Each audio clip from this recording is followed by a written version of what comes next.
Okay 8.1 chapter number 8 का पहला numerical है। The wavelength of signals from a radio transmitter is 1500 metre and the frequency is 200 kilohertz.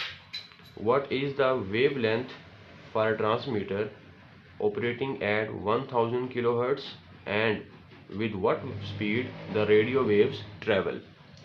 अब question उसका ये है कि हमारे पास एक ट्रांसमीटर है, जैसे मैंने ये डायग्राम में बना के दिखाया हुआ है, ट्रांसमीटर नंबर 1 और ट्रांसमीटर नंबर 2।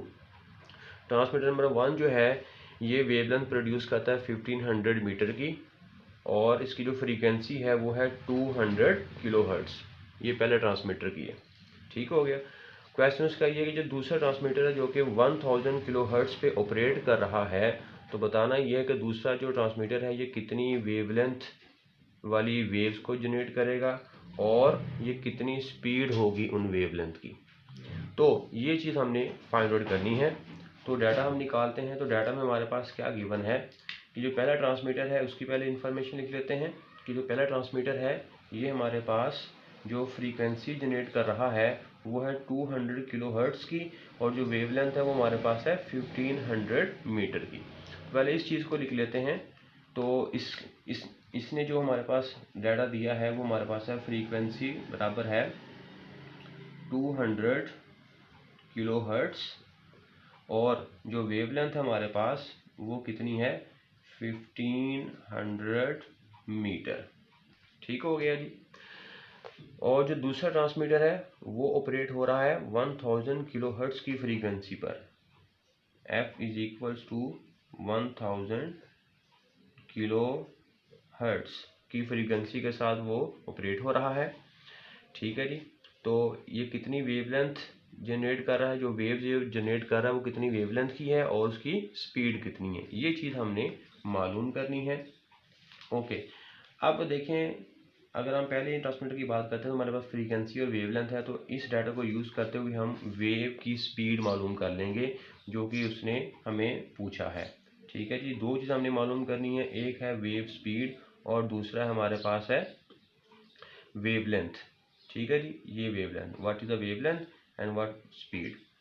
तो स्पीड मालूम करने के लिए हम जानते हैं वेवलेंथ और फ्रीक्वेंसी चाहिए होती है, तो लिहाजा हम ये वाला फार्मूला यूज़ करेंगे, fundamental formula V is equals to F lambda, ठीक है जी।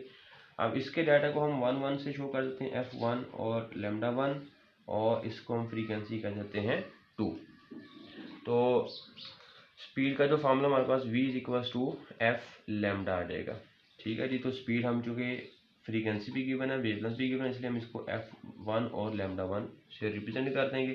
अगर इसमें वैल्यूज पुट करते हैं तो हमारे पास 200 किलो की जगह पर आ जाएगा 10 की पावर 3 मल्टीप्लाई बाय लैम्डा 1 की जगह पर आ जाएगा 1500। अब इसको मल्टीप्लाई करेंगे तो हमारे पास जो वेलोसिटी है वो आएगी 3 इंटू 10 की पावर 8 मीटर पर सेकेंड। तो अब जानते हैं कि ये रेडियो वेव्स हैं, और रेडियो वेव एक इलेक्ट्रोमैग्नेटिक वेव होती है, तो हर इलेक्ट्रोमैग्नेटिक वेव की जो स्पीड होती है वो equal to speed of light होती है, ठीक है जी। 3 इंटू 10 की पावर 8। तो ये हमारे पास आ गई पहली इंफॉर्मेशन जो उसने पूछा, what speed the radio waves travel. तो radio waves speed of light के साथ ट्रैवल करती हैं। अब मालूम करेंगे कि जो वेवलेंथ है, ठीक है जी, वो दूसरे ट्रांसमीटर के जो वेवलेंथ है वो कितनी होगी जो यहाँ से रेडियो वेव्स एमिट होंगी। तो उसके लिए हमारे पास फार्मूला है, अगेन यही फार्मूला हम यूज़ करेंगे, V इज इक्वल्स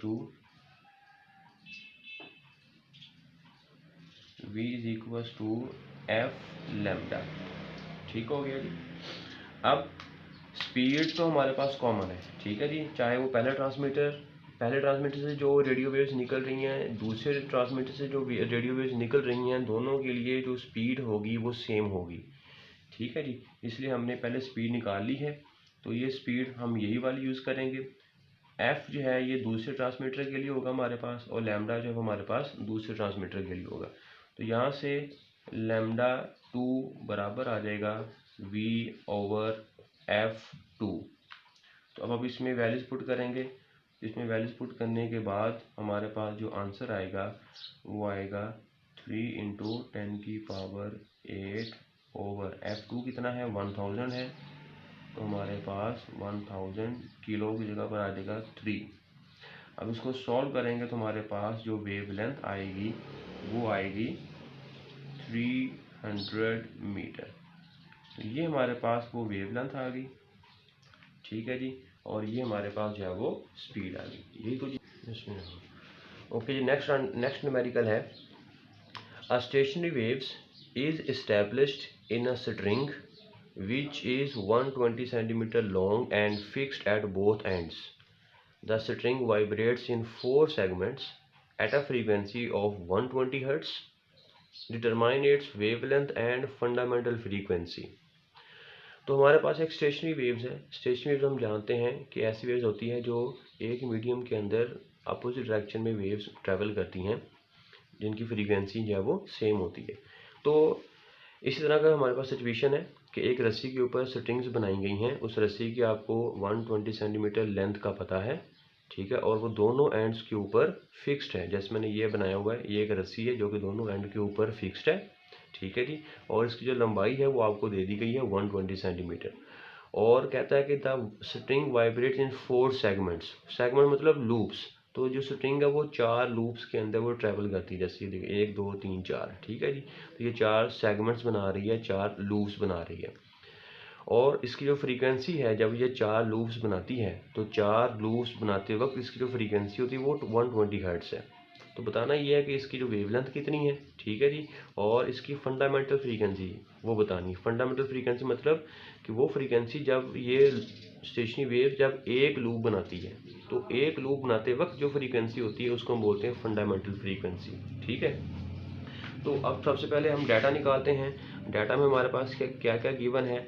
तो डाटा में हम सबसे पहले इसकी देखते हैं कि लेंथ हमें दी गई है, लेंथ ऑफ स्ट्रिंग, और लेंथ ऑफ स्ट्रिंग जो है वो हमारे पास है 120 सेंटीमीटर। अगर आप इसको मीटर में करेंगे तो 100 पे डिवाइड कर देंगे, और 100 पे डिवाइड करने के बाद इस हमारे पास जो आंसर आएगा वो आएगा 1.2 मीटर। अब उसके बाद ये कितने सेगमेंट्स बनाती है, 4 सेगमेंट्स बनाती है। नंबर ऑफ लूप्स, तो उसको हम n से रिप्रेजेंट करते हैं। नंबर ऑफ लूप्स वो हमारे पास है 4, ठीक है जी। ये हमारे पास क्या आ गया, नंबर ऑफ लूप्स। तो नंबर ऑफ लूप्स हमारे पास 4 है, और ये 4 लूप्स बना रही है। तो 4 लूप्स बनाते वक्त इसकी जो फ्रीक्वेंसी है वो हमारे पास कितनी होती है, 120 हर्ट्ज। तो हम इसको लिखेंगे फ्रीक्वेंसी, लेकिन चूंकि कब है, 4 लूप्स बनाई है, इसलिए हम यहाँ पे लिख देंगे F4। तो ये हमारे पास कितनी आ जाएगी, 120 हर्ट्ज। फ्रीक्वेंसी आ गई हमारे पास 120 हर्ट्ज। अब फाइंड क्या करना है, तो 2 चीज़ हमने फाइंड आउट करनी है, वेवलेंथ फाइंड करनी है और फंडामेंटल फ्रीक्वेंसी फाइंड आउट करनी है। तो हम यहाँ पे लिखेंगे कि हमने जो चीज़ फाइंड आउट करनी है वो हमारे पास है वेवलेंथ, और हमारे पास जो है वो फंडामेंटल फ्रीक्वेंसी। तो फंडामेंटल फ्रीक्वेंसी होती है फर्स्ट लूप पर बनने वाली फ्रीक्वेंसी, F1 लिखेंगे उसको। तो ये हमने फाइंड आउट करनी है। तो अब लेंथ जो हमें इसकी दी हुई है, इसकी जो लेंथ है वो हमारे पास है 120 सेंटीमीटर, मतलब 1.2 मीटर, 1.2 मीटर। अब लेंथ हमें दी गई है, तो अब इसी लेंथ को यूज़ करते हुए हम वेवलेंथ फाइंड आउट करेंगे। अब वेवलेंथ का फार्मूला तो होता है ना, v = f लैम्डा। इस फार्मूले से हम वेवलेंथ फाइंड कर सकते हैं, लेकिन हमें तो वेलोसिटी तो दी नहीं हुई है, इसलिए हम जो है वो स्टेशनरी वेव्स जो स्ट्रिंग पर बनती हैं उसके लिहाज से हम इसकी वेवलेंथ फाइंड आउट करेंगे। और उसका जो फार्मूला हमारे पास होता है, देखें अब ये लेंथ हमारे पास यहाँ से लेकर यहाँ तक l है, ठीक हो गया। अब इसी लेंथ से हम वेवलेंथ को फाइंड आउट करेंगे। अब जरा गौर से देखिएगा, अब यहाँ से लेकर यहाँ तक कितनी लूप्स बन रही हैं, 4 लूप्स बन रही हैं, ठीक है जी। अब नोड है, ये भी नोड है, ये भी नोड है, ये भी नोड है, ये भी नोड है। तो एक नोड से लेकर दूसरे नोड का जो फासला होता है वो हमारे पास कितना होता है, λ/2 के बराबर होता है। तो यहाँ से लेकर यहाँ तक λ/2, यहाँ से लेकर यहाँ तक λ/2, यहाँ से लेकर यहाँ तक लैम्डा बाई 2, यहाँ से लेकर यहाँ तक लैम्डा बाई 2। तो कितने लैम्डा बाई 2 आ गए हैं हमारे पास? 1 2 3 4, 4 लैम्डा बाई 2 आ गए हैं। इसलिए जो टोटल लेंथ है, टोटल लेंथ किसके बराबर होगी? तो आंसर है ये 4 लैम्डा बाई 2 के बराबर होगी। ठीक है ना। दोबारा फिर सुने कि यहाँ से लेकर यहाँ तक ये जो लेंथ है ये लैम्डा बाई 2 है। फिर यहाँ से लेकर यहाँ तक ये जो हमारे पास जो लेंथ है ये भी लैम्डा बाई 2 है।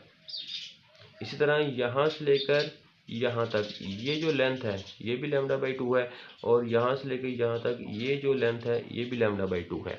इसलिए 4 लैम्डा बाई 2 हो गए। तो जो टोटल लेंथ है वो किसके बराबर होगी? इन चारों लैम्डा बाई 2 के सम के बराबर होगी। ठीक हो गया। तो अब हम यहाँ पर ये चीज़ फाइंड आउट करेंगे कि हमारे पास जो लैम्डा लेंथ है वो किसके बराबर होगी? Lambda by 2 plus lambda by 2 plus lambda by 2 plus lambda by 2। तो ये 4 लैम्डा बाई 2 हो गए हैं। तो lambda by 2 plus lambda by 2 1 lambda, lambda by 2 plus lambda by 2 1 lambda. तो टोटल कितने लैम्डा हो गए हमारे पास? 2 लैम्डा। तो लेंथ किसके बराबर आ गई? लैम्डा बाई 2 लैम्डा के बराबर आ गई। अब इसी फार्मूले को यूज़ करते हुए हम क्या फाइंड आउट करेंगे? लैम्डा की वैल्यू, ये वाली। तो वो हम फार्मूला लिखते हैं यहाँ पर। तो हमारे पास लेंथ किसके बराबर आती है? 2 लैम्डा के, और लैम्डा किसके बराबर आएगा? L/2। ठीक है जी। अब इसमें वैल्यू पुट करें। लेंथ की वैल्यू आपको गिवन है 1.2 मीटर, उसको 2 पे डिवाइड कर दें। तो लैम्डा बराबर आएगा हमारे पास, इसको आप डिवाइड करेंगे तो ये आएगा 0.6 मीटर। तो ये हमारे पास आ गया वेवलेंथ। अब हम फाइंड आउट करेंगे फंडामेंटल फ्रीक्वेंसी। तो अब स्टेशनरी वेव्स पर स्ट्रिंग पर बनने वाली जो स्टेशनरी वेव्स होती हैं उसकी फंडामेंटल फ्रीक्वेंसी का जो फार्मूला है या जनरल जो फार्मूला है वो क्या होता है? तो वो हमारे पास होता है Fn, nth लूप पर बनने वाली फ्रीक्वेंसी, ये बराबर होगी n मल्टीप्लाई बाय F1। ठीक है जी। ये इसका जनरल फार्मूला है। स्टेशनरी वेव्स जो होती हैं स्ट्रिंग पर बनती हैं उसका हमारे पास जो जनरल फार्मूला हमारे पास होता है वो होता है Fn is equal to n into F1।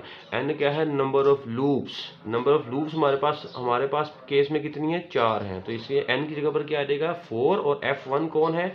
F1 हमने फाइंड आउट करनी है, और n की जगह पर क्या आ जाएगा? यहाँ पे 4 आ जाएगा। ये बन गया F4। ये हमारे पास बन जाएगा F4 is equal to n की जगह पर आ जाएगा 4 मल्टीप्लाई बाय F1। तो यहाँ से F1 की वैल्यू हम फाइंड आउट करेंगे तो F4 डिवाइडेड बाय 4। अब यहाँ पर F4 की वैल्यू पुट कर देनी है हमने और 4 से डिवाइड कर देना है। तो F4 की वैल्यू हमारे पास गिवन है जो कि है 120 हर्ट्ज। तो 120 हर्ट्ज डिवाइडेड बाय 4। अब इसको आप डिवाइड आउट करेंगे तो डिवाइड आउट करने पर हमारे पास जो आंसर आएगा फंडामेंटल फ्रीक्वेंसी का वो हमारे पास आ जाएगा 430, और ये हमारे पास आ जाएगा 30 हर्ट्ज। तो ये हमारे पास आ जाएगा F1 fundamental frequency of the stationery waves.